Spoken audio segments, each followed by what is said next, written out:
Hello students, welcome to our channel. आज के इस वीडियो में मैं आप लोग को पढ़ाने वाला हूँ क्लास 12th इकोनॉमिक्स से गाला पेपर 2 का सेक्शन ई। ये वाला वीडियो एंड तक जरूर देखना क्योंकि सेक्शन ई जो है वो काफी इंपॉर्टेंट है। 25 मार्क्स का पूरा सेक्शन है, तो वीडियो को एंड तक जरूर देखना जिससे पूरा वीडियो बहुत अच्छे से समझ में आ जाए। आगे बढ़ने से पहले मैं आपको बता दूं कि अगर आप लोग 12th कॉमर्स में और अपनी बोर्ड की प्रिपरेशन बढ़िया तरीके से करना चाहते हो तो आप लोग हमारी सुप्रीम बैच को ज्वाइन कर सकते हो, जहां पे हम लोग चारों सब्जेक्ट्स पढ़ाते हैं, अकाउंट, स्टैट्स, इकोनॉमिक्स और ओसीएम। और अगर आपको ज्वाइन करना है तो आपको हमारी ऐप डाउनलोड करनी पड़ेगी। ऐप की लिंक डिस्क्रिप्शन में देके रखी है। तो चलिए शुरुआत करते हैं आज के हमारे इस वीडियो की, जहां हम लोग देखेंगे गाला पेपर 2 का सेक्शन ई। तो जो सेक्शन ई होता है उसमें आपको कोई भी 5 क्वेश्चन लिखने होते हैं, ठीक है। एक क्वेश्चन 5 मार्क का होता है, तो इस तरह से हो गए 5 5 25। और आगे बात करें तो इसमें टोटल दिए कितने होते हैं, तो 57 से लेकर 63, यानी कि आपको 7 क्वेश्चन दिए होंगे, उसमें से कोई भी 5 आपको, जो भी 5 आते हैं वो आपको लिखने होंगे। तो इस तरह से आपको ये पूरा सेक्शन अटेंड करना रहता है। तो पहला क्वेश्चन क्या दिया है, right a short note on the origin and revolution of money. ठीक है, तो इवोल्यूशन कैसे हुआ था मनी का वो अपने जानते हैं। तो देखो ये वाला आपका चैप्टर नंबर 3 से है, और इस टॉपिक को ना आप लोग एक स्टोरी की तरह समझना, जिससे एग्जाम में आप खुद बना के प्रॉपर तरीके से लिख पाओ। इसको प्रॉपर याद मत करना, इसको समझ लो और अपने ओन वर्ड्स में एग्जाम में जाके लिखना है, ठीक है। तो देखो पहले के टाइम पे एक्सचेंज करने की प्रोसीजर काफी सिंपल हुआ करती थी, सिंप्लीफाई थी, और उस टाइम पे चला करता था बार्टर सिस्टम, ठीक है, जहां पे कमोडिटीज को एक्सचेंज करते थे लोग as a medium of exchange. मतलब कि कुछ भी चाहिए तो गुड्स के सामने गुड्स दिया जाता था। बार्टर सिस्टम के बारे में आपको पता ही है। फिर आता है एनिमल मनी, मतलब गुड्स को और एनिमल्स को यूज किया जाता था as a medium of exchange. जैसे कि आज की डेट में मान लो पैसों का हम लोग यूज करते हैं, वैसे पहले गुड्स और एनिमल्स का यूज होता था। And agriculture being a major sector of the economy, agriculture एक मेजर सेक्टर था, मतलब ज्यादातर लोग ना एग्रीकल्चर किया करते थे, लार्ज स्केल पे पूरा प्रोडक्शन चला करता था, ठीक है। तो सबसे बड़ी दिक्कत क्या थी पता है, कि इतना सारा जब प्रोडक्शन होता है तो उसको स्टोर कहाँ करे, ठीक है। तो गुड्स में यही होता था, जो बाकी के क्रॉप्स है उसको वो लोग बेच देते थे एनिमल्स को खरीदने के लिए। And when required the animals could also be sold to get goods, services और इवन क्रॉप्स इन रिटर्न। इसमें ऐसा देके रखा है, फॉर एग्जांपल मान लो कि मैं फार्मर हूं, ठीक है, मैंने प्रोडक्शन किया कोई क्रॉप का, तो सीधी सी बात है एक खेत से काफी सारा प्रोडक्शन निकलेगा। अब मान लो कि मेरे को जिसके साथ एक्सचेंज करना है, जैसे मैं वीट उगा रहा हूं तो मैंने वीट के साथ एक्सचेंज किया राइस, ठीक है। एक्सचेंज जिन जिन लोगों के साथ करना है वो एक्सचेंज कर लिया, उसके बाद भी बचा है तो मैं क्या करता हूँ, वो जो बचा हुआ स्टॉक है, वो जो मैंने एग्रीकल्चर प्रोडक्शन किया है उसको मैं बेच दूंगा और सामने एनिमल्स को खरीद लूंगा, ठीक है। तो इस तरह से पूरा ट्रेड चला करता था। तो जो एक्स्ट्रा क्रॉप्स होते थे उसको उससे एनिमल्स खरीदे जाते थे, और मेरे को मान लो जरूरत पड़ती थी कोई तरह के क्रॉप्स की तो मैं एनिमल को बेच के क्रॉप ले आता था, ठीक है। तो इस तरह से सिस्टम चला करती थी। और 1 मार्क में ये भी आ सकता है एग्जाम में कि कौन से एनिमल्स को as a animal money use करते थे।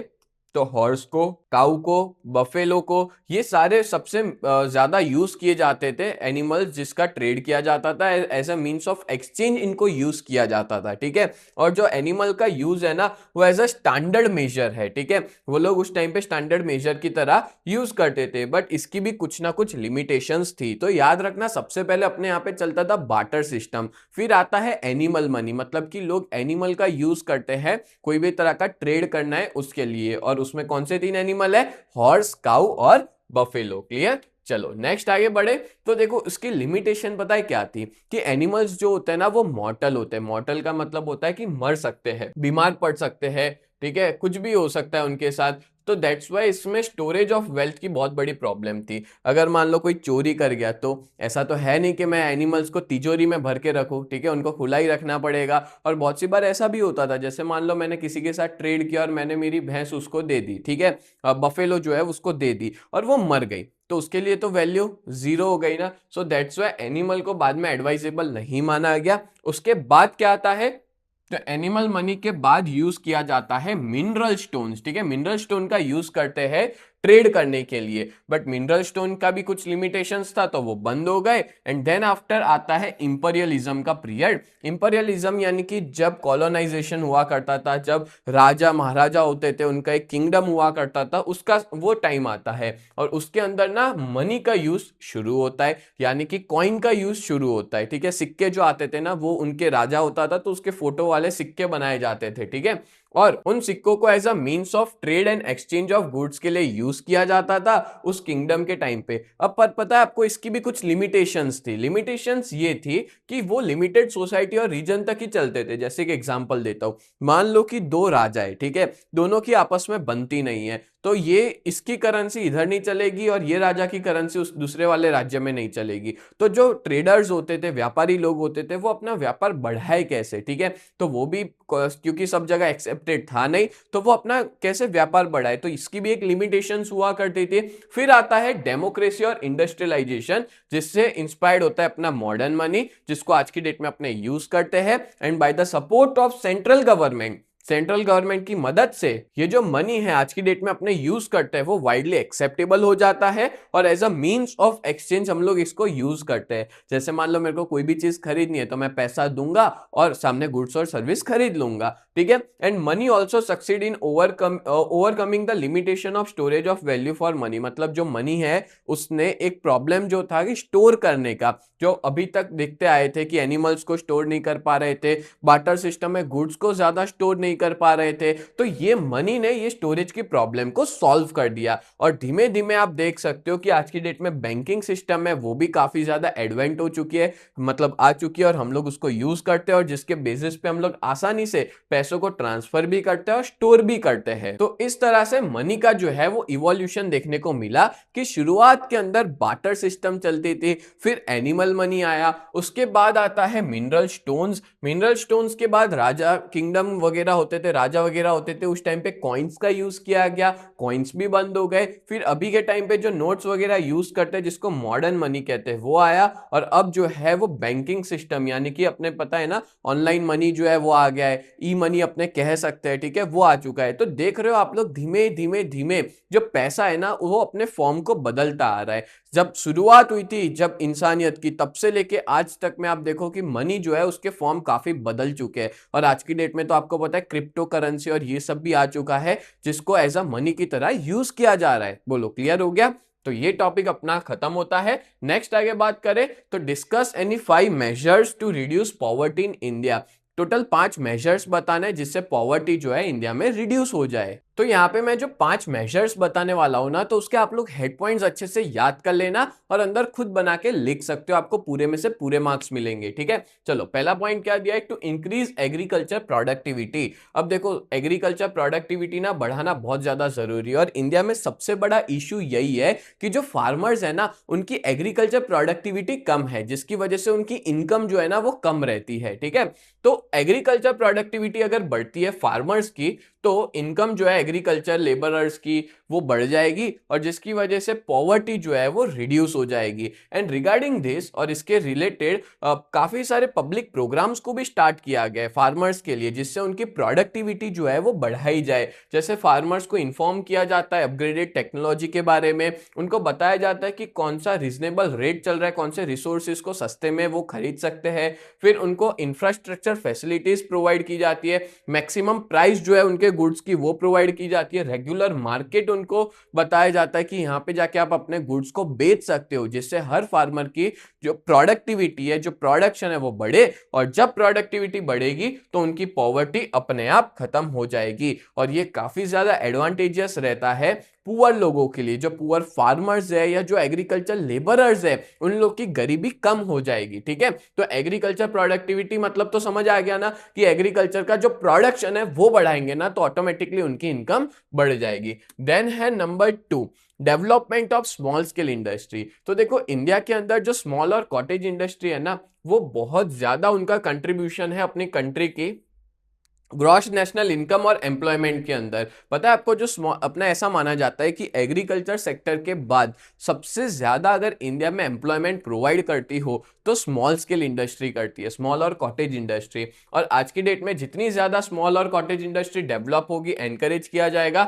उतने बड़े लेवल पे पॉवर्टी कम होगी। क्यों पता है? क्योंकि ये जो स्मॉल स्केल इंडस्ट्री होती है ना, वो आपको हर जगह देखने मिलेगी, बड़े से बड़े शहर में भी और छोटे से छोटे गांव में भी, हर जगह देखने को मिलेगी। और अगर मान लो ये जितने ज्यादा बढ़ेगी, और यहाँ पे क्या होता है पता है, मशीन्स का यूज नहीं होता, यहाँ पे काम करने के लिए लेबर्स का यूज होता है। तो जितनी ज्यादा स्मॉल स्केल इंडस्ट्री का डेवलपमेंट होगा, लोगों को रोजगार मिलेगा, काम मिलेगा, तो उनकी जो पॉवर्टी है वो क्या हो जाएगी, खत्म हो जाएगी। बोलो क्लियर हो गया? देन बात करें development of the unorganised sector, यानी कि अनऑर्गेनाइज सेक्टर में कौन लोग आते हैं? वेजिटेबल वेंडरर्स, जो मेशंस होते हैं कंस्ट्रक्शन सेक्टर में, यानी कि जो मजदूर लोग होते हैं जो कंस्ट्रक्शन सेक्टर में काम करते हैं, या एग्रीकल्चर लेबरर्स कह दो या वेंडर्स कह दो, ये सबकी कंडीशन जो है ना वर्कर्स की, वो इंप्रूव करने की जरूरत है। तो वो इंप्रूव कैसे होगी? तो जो नेशनल कमीशन है ना, उन्होंने रिकमेंड किया है, डिसाइड किया है कि इनकी वर्किंग कंडीशन को बढ़ाएंगे। कैसे? तो इन लोग को लाइफ इंश्योरेंस पॉलिसी प्रोवाइड करके, हेल्थ इंश्योरेंस प्रोवाइड करके, old age pension scheme provide करके, या तो अलग अलग तरह के सिक्योरिटी स्कीम्स को प्रोवाइड करके। अगर नेशनल कमीशन या गवर्नमेंट ऐसा करती है तो उसकी वजह से जो पॉवर्टी है, क्योंकि देखो पॉवर्टी इन्हीं अनऑर्गेनाइज सेक्टर में ज्यादा देखने को मिलती है, तो ये जो पॉवर्टी है ना वो क्या हो जाएगी, कम हो जाएगी। क्लियर? चलो नेक्स्ट आगे बढ़ते हैं। Number 4, use of appropriate tax policy. आपको मैं बता दूं कि गवर्नमेंट का पता है काम क्या होता है? गवर्नमेंट का काम ये होता है कि कंट्री के अंदर एक बैलेंस बना के रखना लोगों की इनकम का। कैसे? तो जो बहुत ज्यादा पैसा कमा रहा है, जो अमीर है, उससे ज्यादा टैक्स लो और उन पैसों को यूज करो गरीब लोग के डेवलपमेंट के लिए। तो क्या होगा, कंट्री में एक इक्वालिटी बनी रहेगी। ये काम होता है गवर्नमेंट का। तो गवर्नमेंट ये कैसे कर सकती है, गरीबी कैसे कम कर सकती है? तो प्रॉपर टैक्स पॉलिसी का यूज करके गवर्नमेंट को ऐसी टैक्स पॉलिसी यूज करनी है जिससे जो इनइक्वालिटी ऑफ इनकम है वो कम हो जाए। मतलब नहीं, ऐसा नहीं होता कि जो पैसे वाले वो और ज्यादा पैसे वाले हो रहे हैं, गरीब और गरीब होते जा रहे हैं। ये जो इनइक्वालिटी है ना उसको कम करना, इक्वालिटी करना। ठीक है? तो वो कैसे कर सकते हैं? तो पॉवर्टी को रिड्यूस तब भी कर पाएंगे जब इनइक्वालिटी कम हो। और गवर्नमेंट को क्या करना है, जो अमीर लोग हैं उनसे ज्यादा टैक्स लो, और जो गरीब लोग हैं ना उनको या तो बहुत कम टैक्स लो या तो मत लो। ठीक है? और जो भी पैसा अमीर लोगों से हम लोग ने लिया है ज्यादा टैक्सेस के बेसिस पे, गवर्नमेंट ने जो भी ज्यादा टैक्सेस के बेसिस पे रिच पीपल से लिया है, और सीधी सी बात है ज्यादा टैक्सेस रिच लोग जो है ना वो पे भी कर सकते हैं, और make expense on welfare oriented program. और जो गरीब लोग है, जो पैसा आया है अमीर लोगों से ज्यादा टैक्स लेके, उन पैसों को यूज किया जाए गरीब लोगों के वेलफेयर ओरिएंटेड प्रोग्राम के लिए। वेलफेयर का मतलब होता है उनके डेवलपमेंट के लिए पैसा यूज किया जाना चाहिए। And as a result socio economic condition of the poor improves, और जिसकी वजह से कंट्री में गरीबी खत्म होगी और जो इकोनॉमिक कंडीशन है, सोशियो इकोनॉमिक कंडीशन, वो इंप्रूव होगी पुअर लोगों की। क्लियर?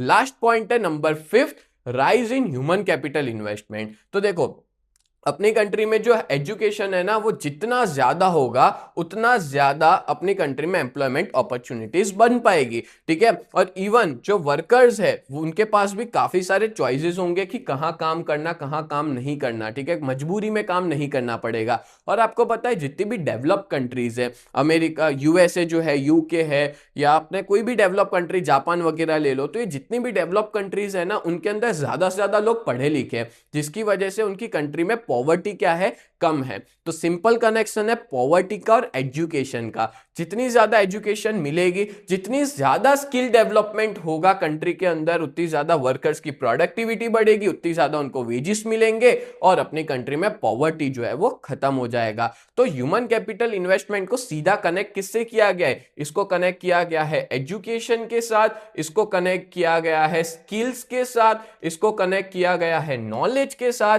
अगर ये सारी चीजें बढ़ती है, ठीक है, जो भी पुअर लोग हैं उन तक ये सारी चीजें पहुंच जाती है, उसके अलावा जो भी ठहरा, ठीक है, ट्रेनिंग हो गया, डेवलपमेंट हो गया, तो ये सारी चीजें उन तक अगर पहुंच गई ना तो उनकी पॉवर्टी क्या हो जाएगी, खत्म हो जाएगी, फिनिश हो जाएगी। बोलो क्लियर हो गया? तो ये था rise in human capital investment. Next question है number 59, give the meaning of birth rate, discuss the social causes for high birth rate. तो देखो हमको यहाँ पे पहले कॉजेस बताने, social causes high birth rate के, और उसका क्या मीनिंग है बर्थ रेट का वो बताना है। ठीक है, चलो हम लोग देख लेते हैं बर्थ रेट मतलब क्या होता है। द बर्थ रेट डेपिक्ट्स, डेपिक्ट्स का मतलब होता है शो करना, the number of children born for every people, मतलब यहाँ पे 1000 आएगा, every 1000 people during the given year. Birth rate क्या होता है कि कितने लोग पैदा हो रहे हैं, जैसे 1000 लोग हैं उसमें से नए कितने बच्चे ऐसे हैं या जो नए लोग हैं वो पैदा हो रहे हैं, उसको बर्थ रेट में कंसीडर किया जाता है। और याद रखना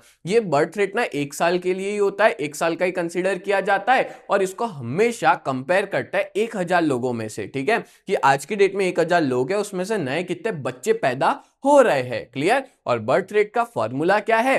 birth rate equals to number of life birth during the given year divide by total population into 100। ये इसकी फॉर्मूला, ये आपको याद रखनी है। तो जब भी आप मीनिंग लिखो तो साथ में आपको इसकी फॉर्मूला भी लिख लेनी है, जिससे आपको पूरे में से पूरे मार्क्स मिल पाए। देन सोशल फैक्टर्स की बात करें तो सोशल फैक्टर्स में 4 ही फैक्टर है। पहला है यूनिवर्सलिटी ऑफ मैरिज, दूसरा है early marriage and widow remarriage, तीसरा है प्रेफरेंस फॉर मेल चाइल्ड, और चौथा है जॉइंट फैमिली सिस्टम। एक एक करके मैं सबको एक्सप्लेन करता हूं, बट आप लोग इसके हेड पॉइंट्स अच्छे से याद रखना, अंदर खुद बना के भी लिख सकते हो। ठीक है, चलो देखते हैं। तो पहला है यूनिवर्सलिटी ऑफ मैरिज। तो इंडिया के अंदर जो मैरिज है ना वो एक रिलीजियस रिचुअल है, मतलब कि लोगों को करनी ही पड़ती है, ये एक प्रथा है। ठीक है, जो चलती आ रही है सालों से, और सोसाइटी ना डाउट करती है अगर कोई पर्सन अनमैरिड है, यानी कि अगर कोई शादी नहीं करता ना तो लोग उस पर डाउट करते हैं, भाई ये शादी क्यों नहीं कर रहा है, कुछ तो दिक्कत है इसमें।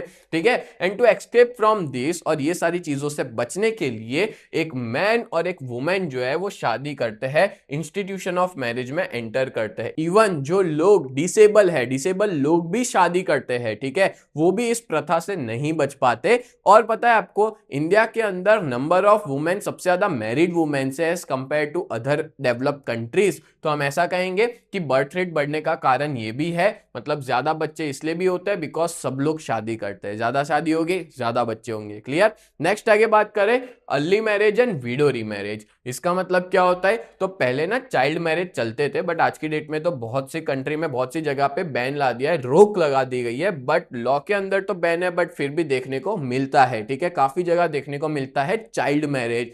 और इसमें होता क्या है पता है? They get married at an early age, जल्दी एज में वो लोग शादी कर लेते हैं, तो फर्टिलिटी स्पैन का जो पीरियड होता है ना वो बढ़ जाता है, यानी कि जितना जल्दी शादी होगी तो उतने ज्यादा पूरी लाइफ टाइम के दौरान बच्चे होंगे। ठीक है, फर्टिलिटी स्पैन टाइम है वो बढ़ जाता है, and this result the number birth of more children, और इसकी वजह से ज्यादा से ज्यादा बच्चे पैदा होते हैं। ठीक है, आप देख लो आपके जो दादा वगैरह हुआ करते होंगे उनके नंबर ऑफ ब्रदर्स और सिस्टर हुआ करते होंगे 5 6 7। ठीक है, क्यों ऐसा था? क्योंकि उस टाइम पे शादी बहुत जल्दी हो जाती थी। ठीक है, जिसकी वजह से पूरी लाइफ टाइम के दौरान नंबर ऑफ चिल्ड्रन ज्यादा हुआ करते थे, बट आज की डेट में तो ये काफी कम हो चुका है। ठीक है, देन है social window remarriage act in India. अब देखो इंडिया के अंदर ना विडो रीमैरिज एक्ट आया कि अगर विडो मतलब कौन होता है? तो जो विधवा हो गई है, ठीक है, जिनका हस्बैंड नहीं है, जिनके हस्बैंड की डेथ हो गई है, उसको विडो कहते हैं। तो जो विडो रीमैरिज एक्ट आया है, ठीक है, मतलब उसके अंदर क्या था कि जो विधवा है वो वापस शादी कर सकती है, और इसको बहुत से लोगों ने सपोर्ट भी किया और ये कॉमन हो चुका है। अब क्या होगा? वापस शादी करेंगे तो वापस जो है वो चांसेस है कि उनका बर्थ रेट बढ़े, मतलब कि बच्चा वो वापस करे, जिसकी वजह से कंट्री का बर्थ रेट बढ़ सकता है। क्लियर? तो ये दो अपने ने पढ़े सोशल कॉज, पहला यूनिवर्सलिटी ऑफ मैरिज, दूसरा है early marriage and widow remarriage. Then है third preference for a male child. India की सोसाइटी ना मेल डोमिनेटेड है, ये तो एकदम सही बात है कि मेल को ज्यादा प्रेफरेंस दिया जाता है, मेल डोमिनेटेड है। ठीक है, और ज्यादा इंपॉर्टेंस दिया जाता है सन को। ठीक है, लड़के को ज्यादा इंपॉर्टेंस दिया जाता है देन देयर डॉटर, मतलब कि लड़की से ज्यादा लड़के को ज्यादा इंपॉर्टेंस दिया जाता है। और उसके पीछे की 3 वजह है। ठीक है, लोग ये 3 चीज मानते हैं। क्या 3 चीज मानते हैं? तो कुछ लोग ऐसा मानते हैं, ठीक है, ऐसा बुक में लिखा है और सच में ऐसा कोई कोई कंट्री में कोई कोई हिस्से में मानते भी होंगे कि एक हेल है। हेल मतलब होता है एक नर्क है जिसका नाम है पू। ठीक है, और अगर आप एक बच्चे को पैदा करते हो तो आपको उस नर्क में जाने से रोक सकता है वो आपका लड़का। ठीक है, ये पता नहीं कैसी प्रथा है बट ऐसा माना जाता था, ठीक है, पहले के टाइम पे, और आज की डेट में भी पता नहीं शायद कोई मानता हो। देन बात करें तो फॉर प्रोक्रिएशन, प्रोक्रिएशन का मतलब होता है रिप्रोडक्शन करने के लिए ज्यादा से ज्यादा बच्चे कर लेते हैं, and to support them financially during old age, और ऐसा भी मानते हैं कि ओल्ड एज के दौरान उनको फाइनेंशियली हेल्प करे, पैसों के फॉर्म में उनको सपोर्ट करते रहे। पर आज की डेट में ना ये सारी चीजें अब धीमे धीमे खत्म हो रही है, और ये 3 रीजंस की वजह से जो फैमिली है वो ज्यादा से ज्यादा बर्थ दे देती है, मतलब कि लड़का पाने के चक्कर में ज्यादा बर्थ दे देती है। ठीक है, मतलब अब सोचो फॉर एग्जांपल दे रहा हूं कि उनको लड़का चाहिए पर बार बार गर्ल चाइल्ड हो रही है, ठीक है, तो वो प्रयत्न करते ही रहते हैं, ट्राई करते ही रहते हैं, और जिसकी वजह से उनकी जो फैमिली साइज है ना वो बहुत बड़ी हो जाती है। ठीक है, तो ऐसे काफी एग्जांपल्स है अपनी सोसाइटी में जो सन लाने के चक्कर में काफी ज्यादा बच्चे कर लेते हैं। देन नंबर 4 है ज्वाइंट फैमिली सिस्टम। तो देखो ये हमारी कंट्री में ना joint family system rural areas में आपको ज्यादा देखने को मिलेगा, शहर में भी है बट पहले हुआ करता था, अब धीमे धीमे शहर में भी लोग ना ज्वाइंट फैमिली में अब नहीं रहते, बट गांव के अंदर तो आपको डेफिनेटली देखने को मिलेगा कि सब लोग साथ में रहते हैं, चाचा भाई सब लोग साथ में रहते हैं, ठीक है, पूरी फैमिली। और इसकी वजह से पता है क्या होता है, जो एक बच्चे की फाइनेंशियल रिस्पॉन्सिबिलिटी है ना वो बढ़ जाती है सारे लोगों के बीच में। अब सीधी सी बात है, सारे लोगों के बीच में बढ़ गई अपब्रिंगिंग, उसको बड़ा करने की जिम्मेदारी, तो जिसकी वजह से बड़ा हो जाता है बच्चा, और नंबर ऑफ बच्चे वो लोग कर लेते हैं, and a child does not become a burden, और उनके लिए चाइल्ड एक बर्डन नहीं होता, और इसकी वजह से बर्थ रेट जो है वो हाई रहता है। क्यों? क्योंकि देखो सब लोग मिल बांट के बड़ा कर रहे हैं बच्चे को, तो एक अब देखो अगर मैं बात करूं शहर के अंदर, अगर वो 2-3 बच्चे कर लेंगे ना तो उनका खर्चा कितना बढ़ जाएगा, स्कूल का, ट्यूशन का, ऐसे काफी सारे खर्चे बढ़ जाते हैं। पर रूरल एरियाज में इतने ज्यादा खर्चे भी नहीं होते, प्लस दूसरी चीज सब लोग मिल के बड़ा कर लेते हैं, तो ज्यादा दिक्कत भी नहीं होती। चलो क्लियर हो गया, तो अपने ने अभी बर्थ रेट का मीनिंग पढ़ा और बर्थ रेट के सोशल कॉज पढ़े। अब अपने नेक्स्ट टॉपिक की तरफ बढ़ते हैं, नेक्स्ट क्वेश्चन की तरफ। बट आगे बढ़ने से पहले मैं आप लोग को बता दूं कि अगर आप लोग 12 जीएसईबी में हो और अपने बोर्ड्स की प्रिपरेशन बहुत बढ़िया तरीके से करना चाहते हो ना, तो आप लोग हमारी सुप्रीम बैच में ज्वाइन हो सकते हो। और इस बैच में ज्वाइन होने के लिए आपको हमारी ऐप डाउनलोड करनी पड़ी प्ले स्टोर से, तो आप हमारी ऐप को डाउनलोड करो, प्ले स्टोर पे यूजीटी नाम से अवेलेबल है, ठीक है, आप लोग जाके तुरंत डाउनलोड कर लो। और अगर आप लोग के पास आईफोन है तो उसमें आप लोग माई इंस्टीट्यूट करके नाम सर्च करना, आपको हमारी ऐप दिख जाएगी, ठीक है, रेड कलर का लोगो होगा और उसमें ORG कोड डालना रहेगा VUGKX, ठीक है। और अगर आप लोग इस बैच के बारे में ज्यादा डिटेल्स पता लगाना चाहते हो तो हमारी वेबसाइट पे भी विजिट कर सकते हो, www.ugt.co.in, ये हमारी वेबसाइट है। और कांटेक्ट करना चाहते हो तो हमारा फोन नंबर है 7202012221। और मैं आपको सच बता रहा हूं कि अगर आप अपना स्कोर बढ़ाना चाहते हो ना बोर्ड्स के अंदर, तो डेफिनेटली हमारी बैच में ज्वाइन करो। कुछ भी दिक्कत है, कुछ भी डाउट है, आप तुरंत हमारे नंबर पे कॉल करो, हमारी टीम जो है वो आपको हर एक चीज समझा देगी, ठीक है। और इसकी प्राइस जो है वो 1999 है, और जो मोस्ट इंपॉर्टेंट क्वेश्चन है, स्टडी मटेरियल से लेकर सब कुछ आपको हमारी इस बैच में मिल जाएगा। तो जल्द से जल्द इस बैच को ज्वाइन कर लो और अपना रिजल्ट बढ़ाओ, ठीक है। चलो आगे बढ़ते हैं नेक्स्ट क्वेश्चन पे। क्वेश्चन नंबर 60 है, explain institutional measures to increase agriculture productivity in India.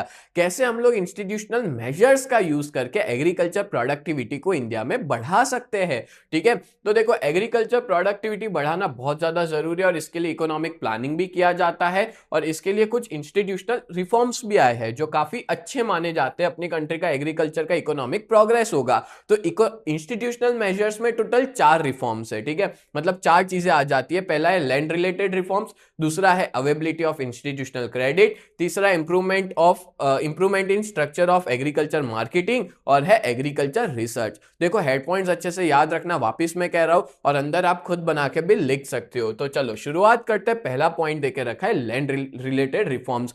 पहले पता है कुछ सिस्टम चला करती थी अंग्रेजों के टाइम पे, ब्रिटिशर्स के टाइम पे, जमींदारी सिस्टम, महालवारी सिस्टम, रियोतवरी सिस्टम, और ये जितनी भी सिस्टम चलती थी ना वो बहुत खराब थी, ठीक है। इससे फार्मर्स का बहुत नुकसान हुआ करता था, फार्मर्स जो है उसको एक्सप्लॉइट किया जाता था। तो ये सारी सिस्टम को एबॉलिश करने के लिए लॉ ला दिया गया, ठीक है, लॉ के थ्रू इन सबको खत्म कर दिया गया, और टीलर्स को प्रोटेक्ट करना एक बहुत बड़ी रिस्पॉन्सिबिलिटी बन गई थी गवर्नमेंट की। क्योंकि होता क्या था पता है, एक टीलर जैसे एक फार्मर है, ठीक है, उसके पास खुद की जमीन नहीं है, तो वो क्या करता था, दूसरे की जमीन पे वो उगाता था और इन रिटर्न उसको रेंट में ना 50% या मतलब बोलते हैं ना 50-60% जितने क्रॉप्स दे देने पड़ते थे। ठीक है, तो हम क्या कहेंगे इसको कि फार्मर जो है उसका एक्सप्लॉइटेशन हो रहा है। ठीक है, तो इसको कम करने के लिए ये लॉ लाया गया, प्लस प्रोटेक्ट किया गया टीलर को, मतलब जो उस पे उगा रहा है उसको प्रोटेक्शन दिया जाना चाहिए। एंड टू कंट्रोल रेंट, और उसका जो रेंट, मैंने कहा ना कि रेंट भी बहुत ज्यादा लेते थे,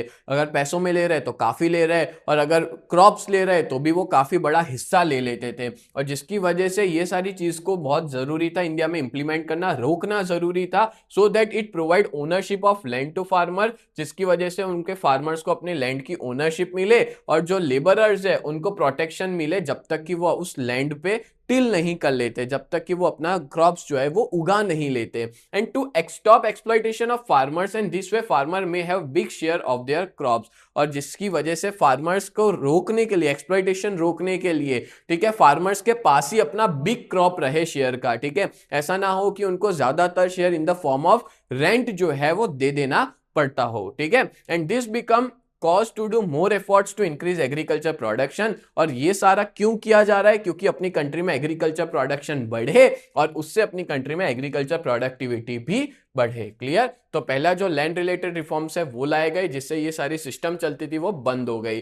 देन है number 2, availability of institutional credit. आपको पता है पहले के, अब देखो आपको लगता होगा कि पैसा क्या ही लगता है फार्मिंग के अंदर, पर बहुत पैसा लगता है। एक बीज खरीदने से लेकर के जब तक उसको काट नहीं लेते फसल, तब तक काफी पैसा लग जाता है एक फार्मर का। ठीक है, क्योंकि बीज खरीदने पड़ते हैं, केमिकल फर्टिलाइजर्स हो गए या पेस्टिसाइड्स हो गए, या जो मान लो ट्रैक्टर का यूज करे तो ट्रैक्टर का जो फ्यूल है, पेट्रोल है वो, या लेबरर्स को रख रहे तो उनका खर्चा, ऐसे काफी सारे खर्चे होते हैं। तो ये सब के लिए ना फार्मर्स के पास पैसा नहीं था, तो वो पैसा ना मनी लेंडर से लेके आते थे, शाहूकार जिसको अपने कहते हैं, वहां से लेके आते थे, और वो लोग इनके साथ करते थे चीटिंग। मतलब फार्मर्स को ज्यादा पढ़े लिखे होते नहीं थे, गिनती वगैरह इतनी आती नहीं थी, तो वो लोग ज्यादा ब्याज लेते थे फार्मर्स से, और धीमे धीमे करके फार्मर जो है वो नहीं पर पे कर पाता था, कर्जे में डूब जाता था, तो उसकी जमीन जो है वो भी हथिया लेते थे। तो ऐसा खूब सारी जगह पे ऐसा देखने को मिलता था। तो ये प्रॉब्लम को सॉल्व करने के लिए ना अलग अलग तरह की क्रेडिट प्रोवाइड की जानी चाहिए, और ऐसा ही हुआ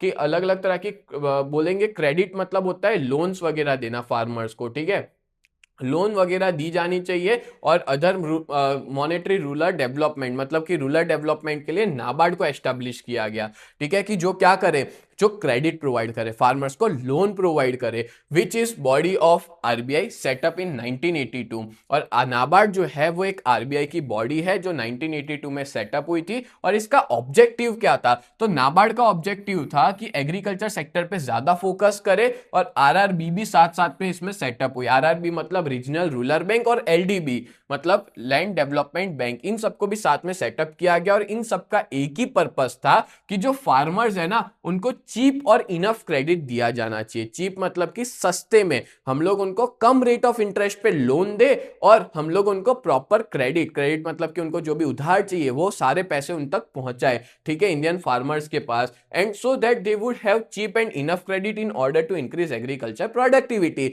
अगर उनके पास पैसा होगा, ठीक है, जिसमें ज्यादा ब्याज पे ना करना पड़े, ज्यादा इंटरेस्ट पे ना करना पड़े, तो उसकी वजह से उनकी जो एग्रीकल्चर प्रोडक्टिविटी है ना वो क्या होगी, इंक्रीज होगी। बोलो क्लियर? नेक्स्ट आगे बात करें तो number 3, improvement in structure of agriculture marketing.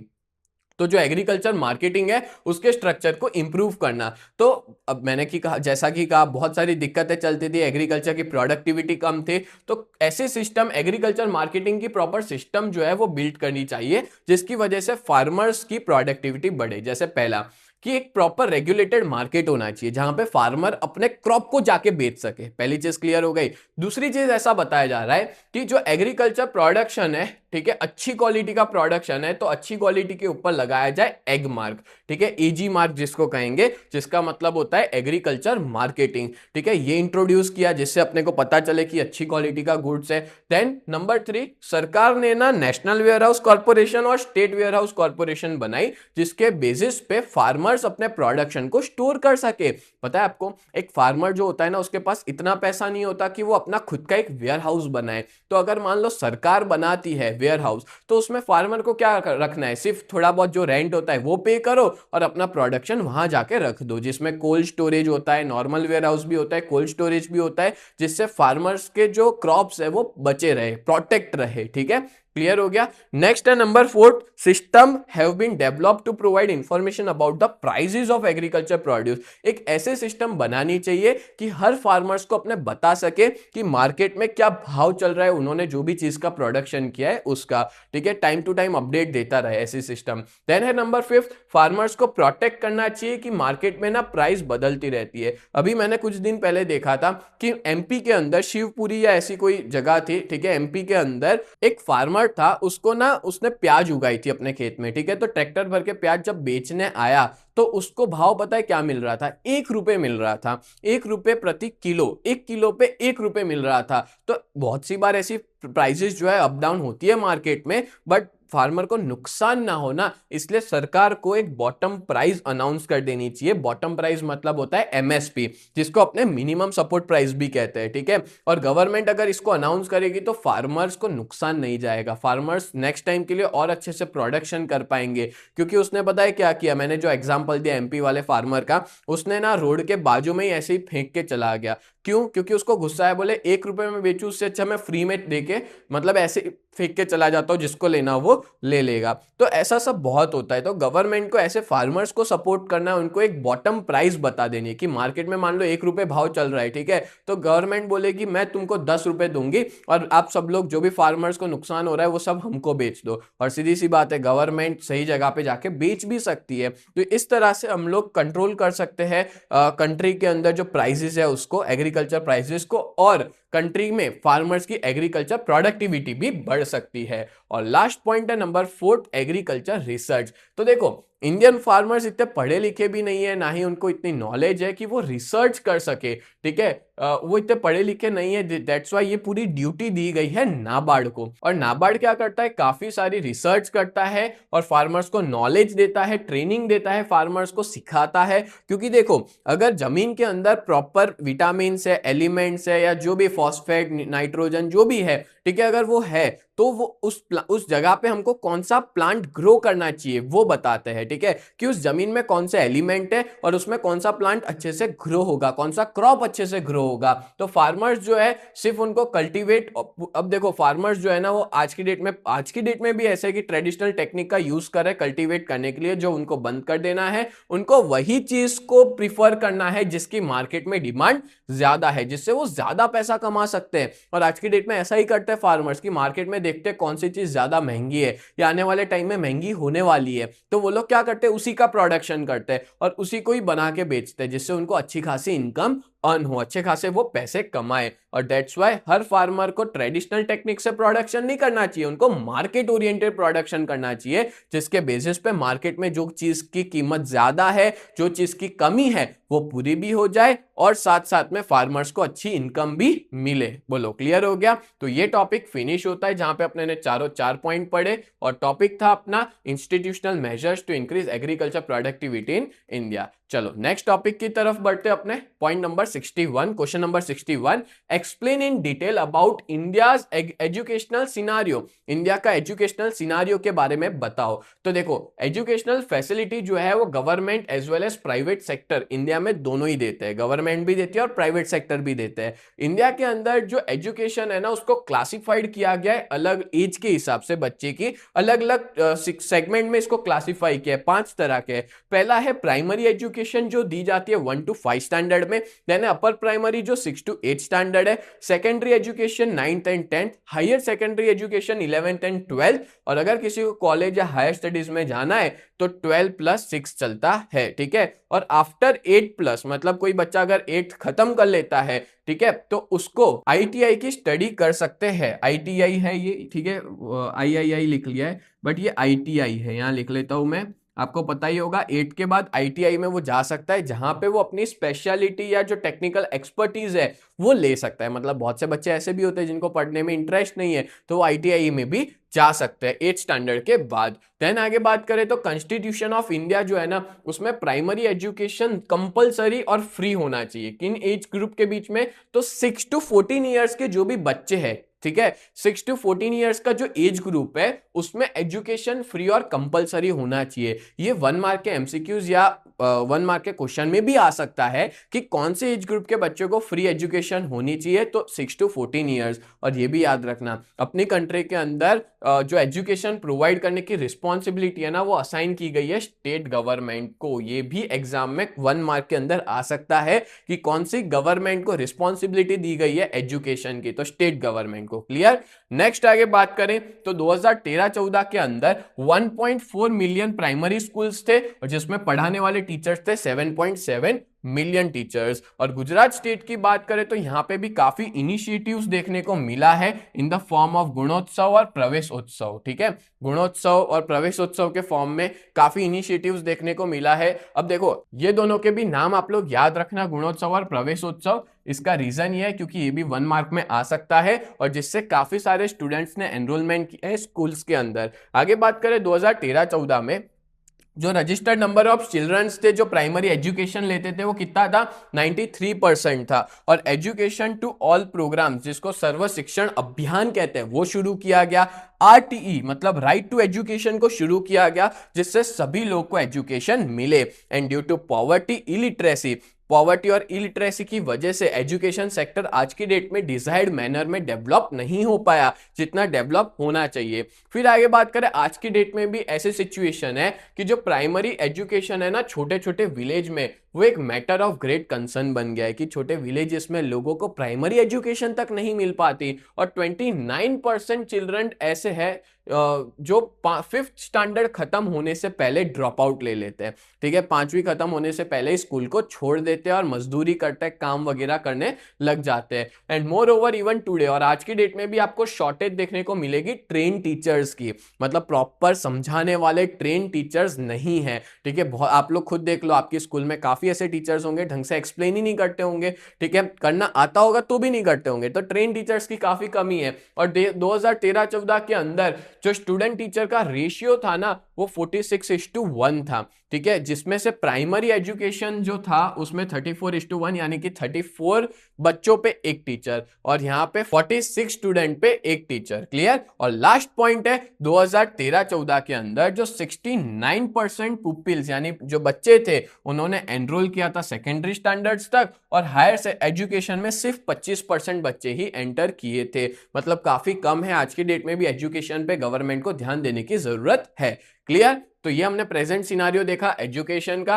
Next आगे बात करें तो right a short note on the development of Indian railway. तो इंडियन रेलवे के डेवलपमेंट पे अपने को शॉर्ट नोट लिखनी है। तो क्या देके रखा है, तो इंडिया का जो डेवलपमेंट है रेलवे का वो बहुत इंपॉर्टेंट रोल प्ले करता है। क्यों, उसके कुछ कारण है। पहला, इंडस्ट्रियलाइजेशन और बिजनेस बड़ा है अपनी कंट्री में, फास्टर हुआ है। ठीक है, और काफी डायनामिज्म देखने को मिला है। और प्लस जो हैवी मशीन्स आती है जो बिजनेसेस और इंडस्ट्रीज में जरूरत होती है वो हैवी मशीन्स आसानी से ट्रेन से हम लोग ले जा सकते हैं। सो दैट्स वाई जो मूवमेंट है हैवी मशीन्स का वो फास्ट हुआ है। Then regional dynamism of labours देखने को मिला है। रीजनल डायनेमिज्म मतलब पहले लेबर्स ना जल्दी जा नहीं पाते थे एक जगह से दूसरी जगह पे, पर आज की डेट में अप डाउन भी करते हैं। बहुत से लेबर अपने गांव छोड़ के शहर में भी जाते हैं, वापस शाम को वापस आ जाते हैं। तो काफी डायनेमिज्म देखने को मिला है। प्लस रेलवे की स्पीड बढ़ी है, सेफ्टी बढ़ी है, कंफर्ट लेवल जो है वो ट्रैवल का बढ़ा है और ये रिजल्ट करता है कि हमारी कंट्री में लेबर सप्लाई बढ़ा है।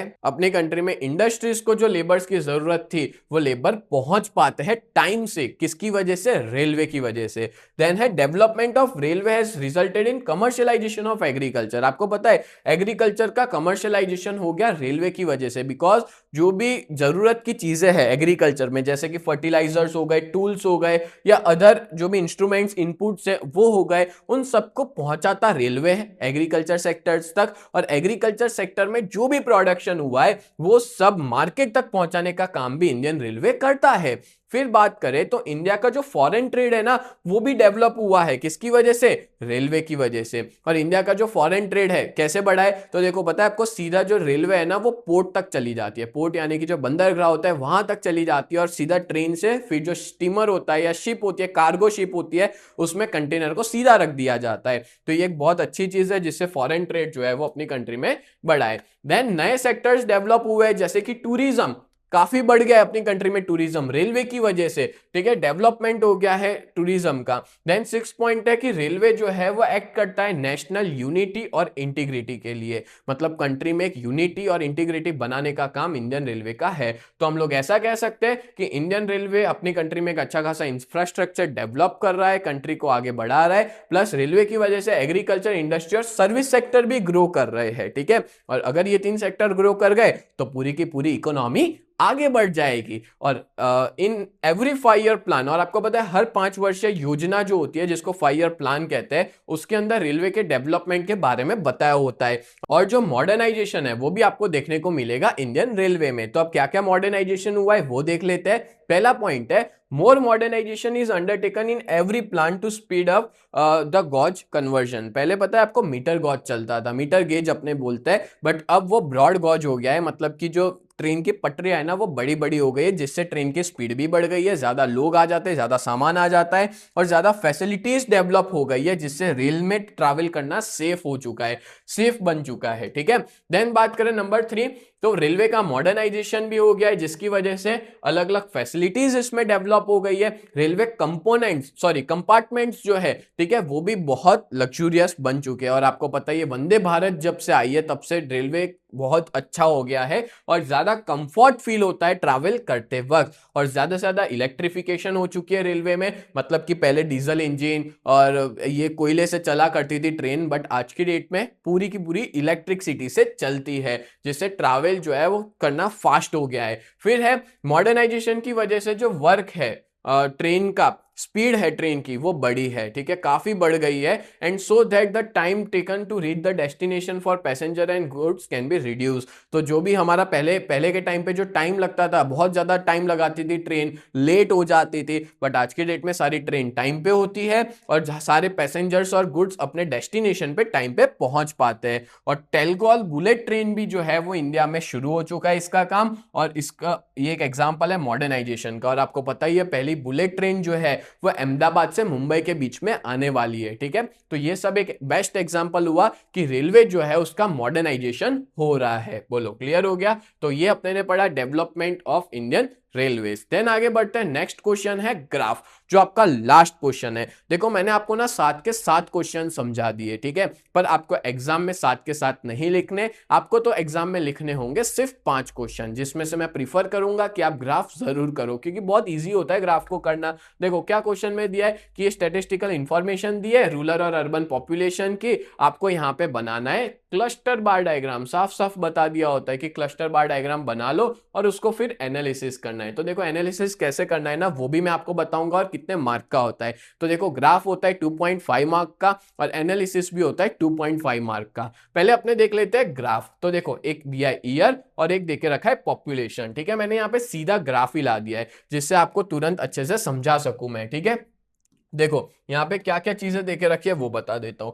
पहले आपको एग्जाम में क्या करना है, एक एक्स एक्सिस बना दो, वाई एक्सिस बना दो, ठीक है। एक्स एक्सिस पे यहाँ पे क्या आएगा वो लिख लो ईयर, फिर वाई एक्सिस पे क्या लिख रहे हैं तो अर्बन एंड रूरल पॉपुलेशन लिख रहे हैं वो बता दो। फिर यहाँ पे इक्वल डिस्टेंस पे देखो, यहाँ पे जितना डिस्टेंस है ना उतना ही डिस्टेंस यहाँ पे, सॉरी यहाँ पे होना चाहिए, उतना ही डिस्टेंस यहाँ पे सबके बीच में इक्वल डिस्टेंस होना चाहिए, ठीक है।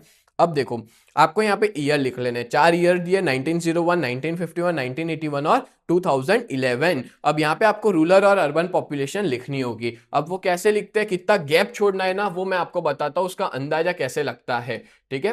तो देख लो आप लोग यहाँ पे देख सकते हो कि मैक्सिमम और मिनिमम देखो, मिनिमम कितना है तो 2.6 है और मैक्सिमम इन करोड़ कितना है तो 83.02 है। तो अपने डायग्राम के अंदर 2.6 भी आ जाना चाहिए और 83.02 भी आ जाना चाहिए, ठीक है। तो अपने लोग 10-10 का गैप ले लेते हैं, तो 0, 10, 20, 30, 40, 50, 60, 70, 80 और 90, 10-10 का गैप ले लिया। और यहाँ पे भी जो आपका गैप है ना वो सेम होना चाहिए, 0 से 10, 10 से 20, 20 से 30, 40 से 40, सबके बीच में गैप इक्वल होना जरूरी है, ठीक है। अब देखो 1901 के अंदर क्या देके रखा है डेटा में, तो 1901 में 21.2 और 2.6, तो बस आपको दो बाजू बाजू में बार बनाने हैं। पहले 21.2 का बना दो और दूसरा बनाओ 22.6 का, ठीक है, वो जो कि बहुत छोटा बनेगा, ये दोनों बना दो। और एक की जो एक को खाली रखो। मैं ये प्रीफर करूंगा जो सबसे बड़ा होता है ना उसको खाली रखो, टाइम बचेगा, ठीक है। और जो दूसरा है उसमें कोई भी तरह की डिजाइन दे दो। फॉर एग्जांपल मैं ऐसी डिजाइन दे रहा हूँ, ठीक है, टेढ़ी टेढ़ी अपने लाइन जो है वो बना देते हैं। तो यहाँ पे भी आपको बताना पड़ेगा कि जो रूलर है वो खाली है और अर्बन है उसमें इस तरह की क्रॉस लाइंस है, ठीक है। आपकी बुक में ये ब्लैक कलर का देके रखा हुआ है, ठीक है। तो यहाँ पे आपको मेंशन भी करना पड़ेगा कि आपने व्हाइट कलर का जो बनाया वो रूरल पॉपुलेशन है और जो ब्लैक कलर का बॉक्स है वो अर्बन पॉपुलेशन है। फिर 1951 में क्या देके रखा है, तो 29.9 और 6.2 ये दोनों भी आपको लिखने होंगे। तो 29.9 का एक बार बना दो जहां पे 29 आता हो और एक 6.2 का बना दो जो 10 से नीचे आएगा, ठीक है। इसमें भी आपको सेम डिजाइन कर देनी है। अगर मान लो मैंने इसमें की है, ठीक है, तो यहाँ पे भी यही शो कर रहा है कि जो खाली है वो रूरल है और जो ऐसे लाइन वाला है वो अर्बन है। फिर सेम 52.4 पे आपको बनाना है, फिर 15.9 पे। पता है ग्राफ बनाना बहुत ज्यादा इजी है, इसलिए मैंने बोला कि ग्राफ नहीं बनाता हूं, आप सबको ऑलमोस्ट सब सारे बच्चों को आता ही होगा, ठीक है। बस एक मैंने आइडिया दे दिया कि इस तरह से बनाते हैं। और क्लस्टर बार डायग्राम ना बाजू बाजू में बनाया जाता है, दोनों डेटा का बाजू बाजू में होता है। बोलो क्लियर। और अगर आप इतना बना लेते हो तो आपको 2.5 मार्क्स पूरे मिल जाएंगे, पर अभी पूरे नहीं मिलेंगे 5 मार्क, क्योंकि आपको एनालिसिस करना बाकी है। और एनालिसिस के आप लोग ना 6 पॉइंट लिख लेना, ठीक है। और एनालिसिस सब बच्चे का सही होगा क्योंकि हर पर्सन के हिसाब से एनालिसिस अलग अलग होता है, ना ही इसकी कोई फिक्स पैटर्न है, ना ही मैं ऐसा कहूंगा कि आपको यही चीज लिखनी है। हर एक डायग्राम ग्राफ के हिसाब से एनालिसिस बदलता रहता है। जैसे ये मैंने खुद का अपना एनालिसिस दिया है, जैसे देखो क्या लिखा है, इसको याद भी कभी मत करना, अपने हिसाब से बना के लिखना होता है। अगर याद किया तो गए, समझ लो। आप जो भी लिखोगे ना आपको इसमें मार्क्स डेफिनेटली मिल जाएंगे, पर 6 पॉइंट और अच्छे से लिखना, अच्छे से प्रेजेंट करना, ठीक है। तो देखो जो रूरल और अर्बन पॉपुलेशन है वो इंक्रीज हो रही है कॉन्टिन्यूअसली 1901 से 2011 में। तो हाँ, रूरल पॉपुलेशन जो बढ़ रही है, 1901 में रूरल जो है वो कितनी थी, 21.2 थी। अब कितनी बढ़ के हो गई, कितनी करोड़ में हो गई, 83.02 करोड़। रूरल पॉपुलेशन काफी बढ़ गई है, गांव में लोग बढ़ गए। तो ये क्या रिफ्लेक्ट करता है कि कंट्री में पॉपुलेशन ग्रोथ हुआ है, मतलब कंट्री में पॉपुलेशन बड़ी है। और रूरल पॉपुलेशन क्या बता रहा है कि एक इंक्रीज इन नंबर देखने को मिला है, बट एक डिक्लाइन देखने को मिला है परसेंटेज के अंदर। अब देखो आप ना इसका परसेंटेज निकालोगे तो देख पाओगे कि सिर्फ 10-11% लोग अर्बन एरिया में रहते थे और रूरल में रहते थे। जैसे मान लो 100% लोग हैं कंट्री में, तो 89% समथिंग लोग गांव में रहते थे और बाकी शहर में रहने वाले लोग जो थे 10-11% थे, ठीक है। तो यहाँ पे वही बताया कि 89% जितने लोग 1991 में गांव में रहते थे और 2011 तक ना वो कम होके कितना हो गया, 68% हो गया, मतलब गांव में पब्लिक कम हुई है। अब यहाँ पे कंपेयर करोगे ना तो ये डेटा को अपने बोलेंगे कि 68% लोग गांव में रहते हैं और बाकी सारे शहर में आ चुके हैं, ठीक है। तो वही एनालिसिस में दिया है। अर्बन पॉपुलेशन भी रैपिडली ग्रो हुई है, 2.6 करोड़ से 38 करोड़ हो गई है, मतलब कि इंक्रीज हुआ है 10.9% से 32%। ये सब आप परसेंट में कैलकुलेट करके भी कर सकते हो और कैलकुलेटर ले जा सकते हो आप अपनी इकोनॉमिक्स की एग्जाम में। और ये क्या शो कर रहा है, अर्बनाइजेशन बढ़ा है 1951 में, जिससे इंडस्ट्रियलाइजेशन, माइग्रेशन, ये सारी चीजें बढ़ी है, अर्बन अपॉर्चुनिटीज बढ़ी है। और जो परसेंटेज गैप है रूरल अर्बन पॉपुलेशन में वो नैरो हो गया है, ठीक है, कम हो गया है। और एक काफी ज्यादा डेमोग्राफिक शिफ्ट देखने को मिला है अर्बन लिविंग में, काफी लोग गांव छोड़ के शहर में जा रहे हैं। और 2011 में एक अच्छा खासा माइलस्टोन जो है वो हमने देखा, जिसमें हाईएस्ट अर्बन पॉपुलेशन हमने अचीव की है। तो इस तरह से आप कुछ भी बना के लिख सकते हो। अब मैं आपको ट्रिक बताता हूँ इसको बनाने की और लिखने की, ठीक है। अब मैं कुछ पॉइंट्स बताता हूँ। देखो सबसे पहले पॉइंट में आप ये भी लिख सकते हो कि एक्स एक्सिस पे क्या है, वाई एक्सिस पे क्या है डायग्राम के अंदर। जैसे कि एक्स एक्सिस पे दिया है ईयर, वाई एक्सिस पे देके रखा है रूरल एंड अर्बन पॉपुलेशन। तो आप ये लिख लेना, from the above diagram we can say that on X axis year is represented and on Y axis rural and urban population is presented, ठीक है। पहला पॉइंट हो गया आपका एक्स एक्सिस वाई एक्सिस का। दूसरा आप लोग बता देना कि हाईएस्ट कौन सा है, ठीक है। तो आपने देख सकते हैं कि हाईएस्ट जो है रूरल पॉपुलेशन वो है 2011 में 83.02 करोड़ और लोएस्ट थी उसमें 21.2 1901 के अंदर। एक लोएस्ट हाईएस्ट लोएस्ट रूरल का बता दो, हाईएस्ट लोएस्ट तीसरे पॉइंट में अर्बन का बता दो कि हाईएस्ट थी 38 करोड़ और लोएस्ट थी 2.6 करोड़ 1901 और 2011 में। चौथे में आप रीजन बता दो, रीजन आप बता दो कि ऐसा क्यों हुआ, क्योंकि बहुत से लोग एग्रीकल्चर से शिफ्ट हो गए सर्विस सेक्टर में, इंडस्ट्रियल सेक्टर में, और बहुत सारे लोग गांव छोड़ के शहर में आ गए। और पांचवा पॉइंट बता दो ट्रेंड, ट्रेंड मतलब कि क्या है, ये कॉन्स्टेंटली बढ़ता जा रहा है, मतलब कि जो रूरल पॉपुलेशन है, अर्बन पॉपुलेशन है, दोनों बढ़ रही है, पर ज्यादातर पॉपुलेशन अब कहाँ रहना चाहती है, अर्बन एरियाज में। मतलब एक शिफ्ट देखने को मिला है, बहुत सारे लोग गांव छोड़ के शहर में आ गए हैं। तो ये पांचवा आपको एक ट्रेंड बता देना है कि दोनों जो पॉपुलेशन है वो बढ़ती चली जा रही है। बोलो क्लियर हो गया? तो इस तरह से जब आप लोग डायग्राम और एनालिसिस दोनों कंप्लीट करते हो तब जाके आपको 5 मार्क पूरे मिलते हैं। तो डायग्राम देखो फटाफट बन जाएगा और एनालिसिस के 5-6 पॉइंट लिख लेना अपने मन से बना के, तो आपको पूरा अच्छे से 5 के 5 मार्क मिल जाएंगे। तो उम्मीद करता हूं आज का ये वीडियो आपको बहुत अच्छे से समझ में आया होगा, जहां पे अपने ने पेपर 2 का सेक्शन ई कंप्लीट कर दिया। उम्मीद करता हूं आपको ये वीडियो भी बहुत पसंद आया होगा। ऐसे ही वीडियोस देखने के लिए आप लोग हमारे चैनल को सब्सक्राइब करें और हमें सपोर्ट करें, जिसकी वजह से हम लोग आपके लिए और ऐसे वीडियोस लेके आए। तो मिलते हैं नेक्स्ट वीडियो में, तब तक के लिए bye and thank you so much.